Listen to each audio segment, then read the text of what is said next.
नाशिकच्या मनमाड शहरातून जाणाऱ्या इंदोर-पुणे महामार्गावरील पुलाची संरक्षण भिंत कोसळल्याने गेल्या 64 दिवसांपासून या मार्गावरील अवजड वाहतूक बंद होती. यामुळे शहरातील उत्तर आणि दक्षिण भागातील नागरिकांना दळणवळणासाठी मोठी कसरत करावी लागत होती. मात्र नांदगाव तालुक्याचे आमदार सुहास कांदे यांच्या पाठपुराव्याने कोसळलेल्या रेल्वे पुलासाठी तातडीने 3 कोटी रुपये मंजूर करून घेऊन या पुलाचे काम जलद गतीने पूर्ण केले गेले. रविवारी या इंदोर-पुणे महामार्गाचा लोकार्पण सोहळा आमदार सुहास कांदे यांच्या हस्ते करण्यात आला. यावेळी शहरातील प्रतिष्ठित मान्यवर, शिवसेना, भाजपा, रिपाई आदी पक्षाचे पदाधिकारी, कार्यकर्ते मोठ्या संख्येने उपस्थित होते. सुहासांनाजी कांदे आगे बढ़ो. महाकारुणिक तथागत भगवान बुद्ध, बोधिसत्व, परमपूज्य डॉक्टर बाबासाहेब आंबेडकर, छत्रपती शिवाजी महाराज, राजर्षी शाहू महाराज, अण्णाभाऊ साठे. आमच्या ज्या गाड्या आहेत, छोट्या गाड्या कुठून तरी घुसत होत्या. 7 किलोमीटर, 8 किलोमीटर, 20 किलोमीटर जात होता. पण आम्हाला जो फेरा होता तो कमीत कमी 70 किलोमीटरचा फेरा होता. आणि खरोखर आम्हाला इतका त्रास व्हायचा. ज्वलनशील पदार्थ वाहतूक करत असताना जीवाचा विचार, त्या गावाचा विचार, या सगळ्या गोष्टीचा विचार करत असताना जर आजच्या लोकार्पण सोहळ्यात सर्वात जास्त आनंद झाला असेल तर तो आमच्या इंधन पुरवठादारांना झाला. आणि त्याच्याबद्दल मी शतशः सर्वांच्या मते मी आपले आभार व्यक्त करतो. जय हिंद, जय महाराष्ट्र. तकलीफ हमको थी जो कस्टमर को लेके जाने के लिए. आपने बहुत से आमदार देखे होंगे पर ऐसा आमदार मैंने मेरी लाइफ में पहली बार देखा है ना. नायक पिक्चर निकली थी ना, नायक पिक्चर, तो उसका जो अनिल कपूर थे वो हमारे हीरो अनिल कपूर है. जितने काम आज तक ये अन्ना ने किए होंगे आज तक कोई आमदार ने मनमाड़ के लिए नहीं किया है. इसलिए मैं सबकी तरफ से धन्यवाद करता हूँ और आमदार का आभार मानता हूँ कि ऐसे ही काम हमारे लिए करते रहे.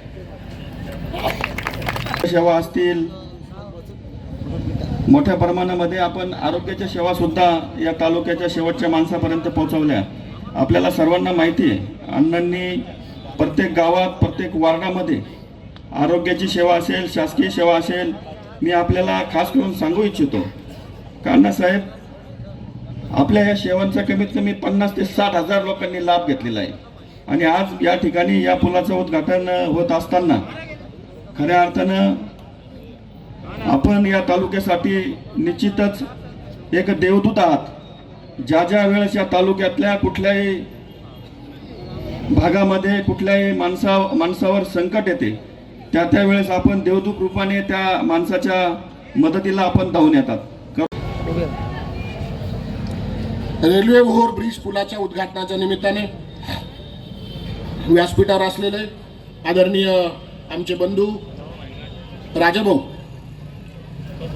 आदरणीय तालुका प्रमुख सायनाथ भाऊ, आदरणीय अल्ताफ बाबा, आदरणीय सुनील भाऊ, आदरणीय आमचे ज्येष्ठ नेते गंगादादा, राजाभाऊ, बीजेपीचे ज्येष्ठ नेते, मला वाटतं कोणाला माहिती का नाही माहीत मला माहीत नाही, परंतु पांडे साहेब हे आपले कार सेवक होते. असे आदरणीय पांडे साहेब, आमची शिवसेनेची बुलंद तोफ, जे आता मोठी जबाबदारी शिवसेनेची त्यांच्यावर दिल्या जाणार आहे, असे आमचे भाऊ बबलू भाऊ, मयूर भाऊ, आमचे बंधू राकेश भाऊ, आमचे फराम दादा, भाई युवा सेना, तसेच आमचं युवा नेतृत्व, भावी नगरसेवक राजाभाऊचे चिरंजीव भाऊ म्हणतील असं काही नाही, आता जनतेला त्रास होईल अशी घटना कधी घडू नये. परंतु जर तशी घटना घडलीच, काळ असेल तर ती घटना घडतेच. कारण निसर्गाच्या पुढे काही जाता येत नाही, तर ताबडतोब त्याची दुरुस्ती असेल, ते नवीन असेल असं आपण करू, असे या ठिकाणी मी आश्वासित करतो. सगळ्यांना मी पुन्हा एकदा खूप साऱ्या शुभेच्छा देतो. आणि 7 तारखेला सकाळी 11 वाजता डॉक्टर बाबासाहेब आंबेडकरांच्या पुतळ्याचं, पूर्णाकृती पुतळ्याचं लोकार्पण आहे. आपण सगळ्यांनी आपल्या घरी कार्यक्रम आहे. कारण आज जे आपण ज्यांनी संविधान लिहिलं, जे काही आपण आज कायद्याच्या कचाट्यात राहत आहेत, त्या कायद्याला घाबरतो आहे, असा जो कायदा ज्यांनी लिहिला असे डॉक्टर बाबासाहेब आंबेडकरांच्या पुतळ्याचं लोकार्पण आहे. मी त्या लोकार्पणला आपण सगळ्यांनी उपस्थित राहावं असं आमदार म्हणून आपल्याला आमंत्रित करतो. आणि नाव घेताना आदरणीय लांडगे साहेबांचं माझ्याकडनं नाव घेतलं गेलं नाही, त्याबद्दल मी दिलगिरी व्यक्त करतो. आदरणीय लांडगे साहेब या कार्यक्रमाला मनमाड. नोकरीला जर कुठे ग्रामीण भागात जायचं असेल आणि वेळेवर जर बस वगैरे धरायची असेल तर त्यांना इकडनं जावं लागतं. खूप अडचणी झाली. लोकांनी तिथं मोटरसायकल उभी केली, इथं कोणाला तरी फोन करायचा, त्यांनी इथं त्यांना घ्यायला यायचं. म्हणजे 1.5 महिन्यात हे अनुभव सर्वांना आलेले आहे. त्या ठिकाणी काही दवाखाने, इकडचे लोक तिथं काही करोना हॉस्पिटल वगैरे मध्ये तिथं डिलिव्हरी वगैरे होतात, तिथं जाणारे लोक किंवा इतर कुठल्याही कामासाठी जाण्यासाठी भरपूर अडचण आलेली आहे. आणि जसा या पुलाचा कडा तुटला, रिटर्निंग वॉल तुटली, त्याच्या दुसऱ्याच दिवशी अण्णा साहेबांनी सर्वे केलं आणि त्याला लगेच तिसऱ्या दिवशी निधी तयार केली आणि 1.5 महिन्यात पूल तयार केला.